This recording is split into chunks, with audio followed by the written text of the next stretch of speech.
Oi, gente, eu sou a Gabi. E eu sou a Clara. E hoje a gente vai reagir ao canal Guilherme Analisa ao vídeo A Profecia de Édipo, mitologia grega. Vamos lá?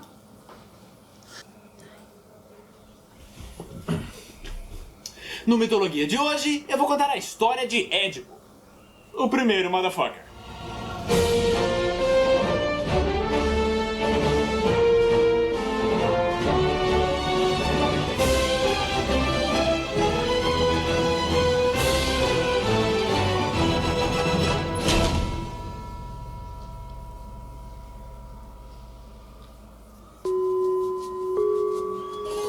Partindo do princípio de que essa história é fundamentada em uma profecia, é importante começar explicando a origem da maior fonte de presságios divinos da Grécia Cara de Antiga, mulher. o Oráculo de Delfos, o que nos leva ao Monte Parnasso, pois em uma de suas encostas havia uma região sagrada protegida por Piton, uma serpente gigante eventualmente morta por Apolo. Olha os dentes, tu viu os Em sua dentes, homenagem né? recebeu um templo em seu nome nesse local, e as ruínas dele podem ser vistas até hoje na Grécia. Mas o interessante é que o corpo da serpente caiu em uma fenda na montanha, e sua carcaça em decomposição começou a exalar um vapor mágico. E como o santuário foi construído em cima dessa ruptura, assim que uma sacerdotisa do templo entrou em contato com essa névoa divina, ela começou a ter visões do futuro, podendo até prever acontecimentos, surgindo assim o Mentira. Oráculo de Delfos. Algum tempo se passa, e na região de Tebas, o rei Laio comemora o nascimento de seu primeiro filho com a rainha Jocasta. Jocasta. E ele, sendo um homem que cometeu muitas injustiças em seu passado, fica preocupado com o que os deuses guardavam para o futuro de sua família. E com isso, decide visitar essa tão consagrada vidente na cidade de Delfos, que já não era aquela primeira sacerdotisa. Toda vez que uma falecia, outra era escolhida para suceder o cargo. E chegando no templo de Apolo, ele esperançosamente vai de encontro a Pythia, também conhecida como Oráculo.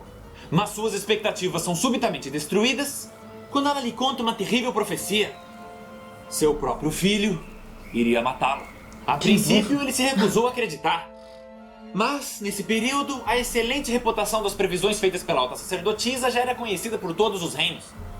Então, mesmo com tristeza em seu coração, ele decide dar um fim em seu recém-nascido. Jocasta, obviamente, foi contra. Implorou para que ele encontrasse outra solução. Mas, infelizmente, seu marido já estava decidido. Porém, Mentira sendo que o ele pai da fez criança, isso. ele Não. não teve coragem de tirar a vida do próprio filho. Claro. E por isso ordenou que um de seus servos realizasse essa tarefa longe de seu castelo. E assim, o garoto é levado até uma estrada deserta para ser executado. Mas consegue, o que homem nem que o a Branca de carregava Neve. se compadeceu e não conseguiu cumprir a ordem do Óbvio. rei. Ao invés disso, ele apenas deixou o menino pendurado em uma árvore amarrado pelos pés. Tadinho. O que na verdade é bem cruel também, né? É, Ele uma ele ia piada. matar Mas a enfim, criança. como já era de esperar, o destino ainda tinha muito guardado para esse garoto. E logo, ele é encontrado. A partir daí, ele passa a ser criado por um casal nobre da região de Corinto, o rei Pólibo e sua esposa Mero. E como o bebê foi achado com os pés feridos por ter ficado preso daquela maneira, ele recebeu o nome de Édipo, que em grego significa pés inchados. Um bom tempo se passa e o menino cresce acreditando ser filho desse casal. Mas, inevitavelmente, rumores na população começam a surgir de que ele não era um herdeiro legítimo. Então, quando atinge a idade adulta, Édipo, preocupado em saber se eles realmente eram seus pais biológicos, decide consultar o Oráculo de Delfos. E... No caso, a mesma Pythia que o pai dele tinha ido anos atrás. Chegando lá, ele faz sua pergunta à sacerdotisa. Mas, ao invés de responder o que havia sido perguntado, ela apenas lhe conta uma aterrorizante profecia que viria lhe trazer pesadelos pelo resto de sua vida. Édipo estaria fadado a matar o próprio pai e, na sequência, casar com a própria mãe. O jovem, então, Que? fica aterrorizado com a premonição e, ainda acreditando que Ué. Pólibo e Mérope eram seus pais, decide fugir de casa, pois essa seria a melhor maneira de evitar tal tragédia. E com isso, Édipo começa a viajar pela Grécia, se mantendo o mais longe possível de Corinto. E durante sua jornada, enquanto passava próximo à região de Tebas, ele encontra um grupo de viajantes em uma carruagem. E como a Então estrada já é era, muito estreita, porque eu eles vou levar de agressivamente exigem que o jovem saia do caminho com seu cavalo. Mas, sendo muito orgulhoso, Édipo se recusa. O que você disse? Desculpa. Não, o que você Que disse? ele vai voltar pro lugar de onde ele veio. Ah, tá. É. Pura verdade. Viajantes em uma carruagem. E como a estrada era muito estreita, eles agressivamente exigem que o jovem saia do caminho com seu cavalo. Mas, sendo muito orgulhoso, Édipo se recusa, fazendo com que os homens pegassem suas lanças e partissem em sua direção. Sendo assim, ele não teve escolha a não ser sacar sua espada e entrar em combate. Ih, Briga de trânsito era foda naquela época. Porém, sendo um jovem bem treinado e astuto, ele saiu ferido, mas ainda assim vitorioso ao eliminar seus adversários. Aí, Eita. ao chegar nesse reino, Édipo fica sabendo de um ser monstruoso que assolava a população local. A Esfinge, uma criatura alada, metade leão, metade mulher. Ah, Sendo tá. essa uma das crias do terrível monstro Tifão. Eu já fiz um episódio sobre ele, tá na playlist. E essa criatura passou a ficar na entrada da cidade, devorando todos os viajantes que falhavam em lhe responder um enigma. Consequentemente, as viagens se encerraram, o comércio decaiu e, obviamente, as mortes fizeram a população entrar em desespero. A ponto de que Creonte, o governante que assumiu na ausência do antigo rei, oferecesse o trono de seu reinado àquele que conseguisse se livrar da Esfinge. Assim como também a mão de Caraca. sua irmã viúva em matrimônio. E com isso, Édipo, sendo um jovem aventureiro buscando propósito em sua vida, decide que iria derrotar a fera e salvar o reino.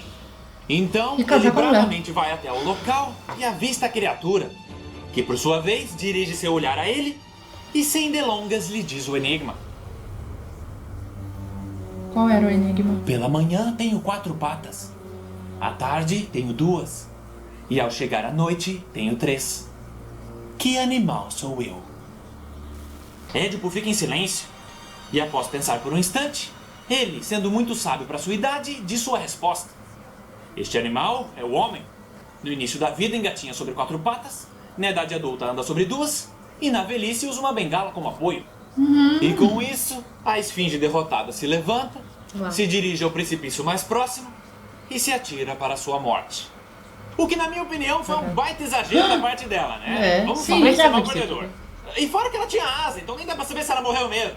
Mas, Não independente, morreu, só foi embora. Édipo, sendo o herói do povo, recebe como recompensa o trono e o coração da bela viúva, que mesmo sendo bem mais velha do que ele, se apaixonou pelo rapaz. Resumindo, ele ganhou 2 coroas. Alguns anos se passam, Édipo reina de forma justa, tem filhos com sua esposa, e finalmente sua vida parece estar bem encaminhada. Mas logo quando ele acha que tudo está resolvido, uma praga atinge o seu reino. Uma doença misteriosa que começa a devastar a população. E com a aparição desse novo problema, novamente o oráculo de Delfos é consultado. E ao ser questionada sobre o problema, a sacerdotisa diz que, tal qual o surgimento da esfinge, essa praga era um castigo divino pela negligência de seu povo em buscar justiça. Pois o assassino do antigo rei nunca foi encontrado e punido. Sendo assim, o rei Édipo declara que vai encontrar o malfeitor e salvar o seu reino. Não, nada. Volta. E para isso inicia Você uma não investigação. Porém, sendo esse um crime antigo e sem pistas aparentes, o caso não tem grandes avanços, fazendo com que ele decida mais uma vez consultar um vidente. Mas dessa vez não foi o... Peraí, o pai dele morreu? O outro rei? Desse reino. Ah, Que a gente não sabe quem é o rei. E a mulher é viúva. oráculo de Delfos. ele Talvez casou porque com a a mulher. Pitty era muito vaga nas suas respostas, ou talvez porque ele precisava de alguém especializado em ver o passado. Mas eu gosto de imaginar que ele até tentou falar com a sacerdotisa, só que ela já estava de saco cheio. Com licença, dona Pitty. Tem um tal de Édipo na entrada do templo querendo falar com a senhora. Ah, não, de novo essa família problemática. Eu não aguento mais. Fala que eu não tô. Sendo assim, ele vai atrás de um renomado vidente cego chamado Tiresias. E assim que foi trazido por seu cunhado Creonte à corte real, Édipo imediatamente lhe pergunta a informação que iria salvar o seu povo. Onde está o assassino do antigo rei? E com isso, o vidente, que a princípio estava tranquilo e receptivo, se mostra preocupado e se nega a responder. Mas, depois de muita insistência, ele informa que o culpado do crime está no palácio do rei. E após o espanto trazido por tal afirmação, Édipo, rodeado pelos membros da corte, pergunta quem é o assassino. Tiresias respira fundo e, com tristeza em sua voz, responde: Você. Eu estou falando com ele neste exato momento. Todos ficam assustados O pai com dele essa morreu de acusação, tristeza. especialmente Édipo, que acusa Tiresias de ser apenas um cego senil. E ao ouvir essa ofensa, o vidente responde: Você tem razão sobre minha velhice. Mas o maior cego aqui não sou eu. Os guardas então escoltam Tiresias para fora do palácio, e Édipo, no auge de sua fúria, acusa Creonte de ter contratado esse velho mentiroso para tentar usurpar o seu trono. Algum tempo se passa, e em meio a toda essa desgraça, o rei recebe a visita de um mensageiro de Corinto enviado por sua mãe Mero. E ele trazia a notícia falando de que história Pólibo havia falecido. Sabendo disso, Ih. Édipo, apesar de triste, fica aliviado, pois a profecia de que ele mataria Não o foi próprio ele, pai não né? se concretizou. Mas o seu alívio é bem mais curto do que ele esperava, pois Mérope, achando que ele merecia saber a verdade, lhe conta através do mensageiro que eles não eram seus pais biológicos. E que ele foi abandonado ainda bebê no reino de Tebas. Aproveitou. Com isso, a incerteza toma conta de sua mente. E Tebas. estando muito preocupado, vai conversar com sua esposa. Édipo então conta tudo o que sabe e pede que ela descreva com detalhes os eventos que precederam a morte de seu antigo marido. Sendo assim, ela lhe diz que o antigo rei havia saído em viagem e deixado seu irmão Creonte temporariamente no poder. Eram os caras que estavam lá. Mentira. Não é possível. Mentira. Foi as únicas pessoas que ele matou. É que teve a lança que... mentira. Tá vendo? Como toda a história de um pai matar o filho sempre termina do mesmo jeito. Gente, eu tô Sempre chocada. não, mas... Tô chocada. Entendeu? Não tem como, gente. Pra que ficar evitando o inevitável? Gente, eu tô chocada. Mas quando ele demorou para retornar, um grupo de busca foi enviado e seu corpo foi encontrado perto de sua carruagem em uma rua estreita próxima ao reino, ao lado de seus guardas também mortos. E quando ela termina contando sobre seu filho perdido que teve com o antigo marido, todas as peças se encaixam. Tanto para Édipo, quanto para sua esposa, Jocasta. Imediatamente o rei Calma aí. sai correndo do palácio. Que? Ele teve filhos e irmãos ao mesmo tempo. É isso? Ele teve filho com ela? É, Falou? Falou que ele teve filho com ela. Repleto de angústia e arrependimento. E quando retorna falou, horas eu depois, ele encontra sua esposa e sua mãe enforcada em seu quarto. Claro, Então né? Édipo, aterrorizado pela Após essa descoberta e pelo informação. suicídio de sua amada, percebe que Tiresias estava certo. Ele era o verdadeiro cego. E por isso, retira os longos alfinetes dourados do vestido de sua mãe e fura os próprios olhos. Na sequência, cumprindo sua promessa de salvar o reino, Édipo exige ser exilado. E Creonte, a pedido dele, se torna o novo rei. Ele então vai embora de Tebas, acompanhado de Antígona, sua filha, que apesar de tudo o que aconteceu, não aceitou abandonar o pai, mesmo sabendo que eles também são irmãos, ficando ao seu lado até o fim de seus dias. E com isso, a gente conclui essa trágica história, que apesar de antiga, ainda é muito influente até hoje, tendo servido de inspiração para o famoso conceito do complexo de Édipo, criado pelo pai da psicanálise, Sigmund Freud. E basicamente, ele descreve o conflito infantil na vida de todos os meninos, porque no caso das meninas, ele é conhecido como complexo de Electra, que é uma outra personagem da mitologia, onde o garoto sente um desejo inconsciente pela mãe e uma hostilidade pelo pai, que por acaso tem uma conexão com um outro conceito psicanalítico criado por ele, das Medusenhaut, onde a visão aterrorizante da cabeça decapitada de Medusa é comparada ao complexo de castração causado quando o garoto vê os órgãos genitais femininos, geralmente os da mãe, descobrindo que as mulheres não têm pênis, fazendo com que ele crie uma angústia de que o seu pênis vai ser removido pelo pai, como punição por ele ter sentido desejo pela mãe. Holy fucking shit! E por último, tem mais um conceito da psicanálise que foi inspirado na mitologia grega.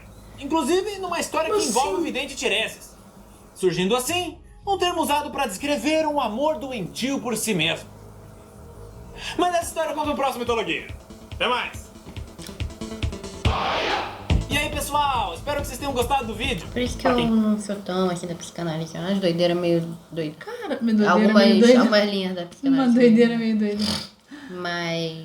Cara, gente, que viagem, viu?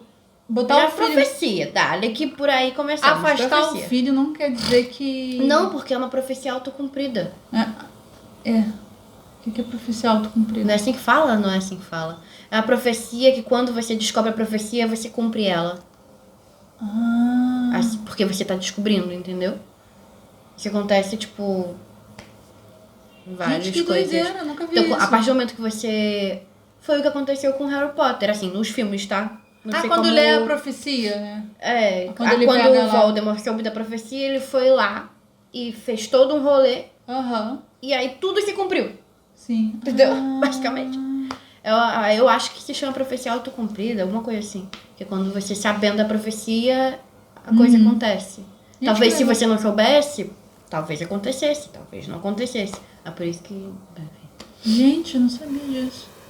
Mas assim, caraca, casou com a mãe, teve filho com a mãe. Não, quando ele foi pro reino, que o rei não tava lá, a mulher A gente tava já sabia viúva, que era o rei já dele. sabia que era. Agora a gente não sabia em qual momento isso tinha acontecido. Agora- foi na carruagem. Agora, tipo, ela era viúva, então tudo bem. Agora, Aham. ele ter matado ficou meio assim. Aí você falou de morrer de tristeza, porque a gente não tinha... Mas aí, realmente, quando ela foi contar a história, Caraca. ficou óbvio que era... Era óbvio que era Cara, sua cara. bizarro, né? Pra quê? Pra quê? Enfim, então é isso, gente. Esse foi o react de hoje. A gente espera que vocês tenham gostado. Ele fala alemão? Fala. Cara, que maneiro, né? Ele fez um vídeo de idiomas. Ele fala da origem dos idiomas, mas ele fala alguma coisa. Cara, que legal. Eu acho que ele fala. Questão de Freud. Freud, né? Eu, Freud. tipo. Eu sou brasileira, Freud. É, Freud, que realmente. Guten Morgen. Enfim, gente, esse foi o react de hoje. A gente espera que vocês tenham gostado. Se gostaram, deixa aquele like, se inscreve no canal se você não é inscrito e compartilha pra ajudar. Valeu! Bye!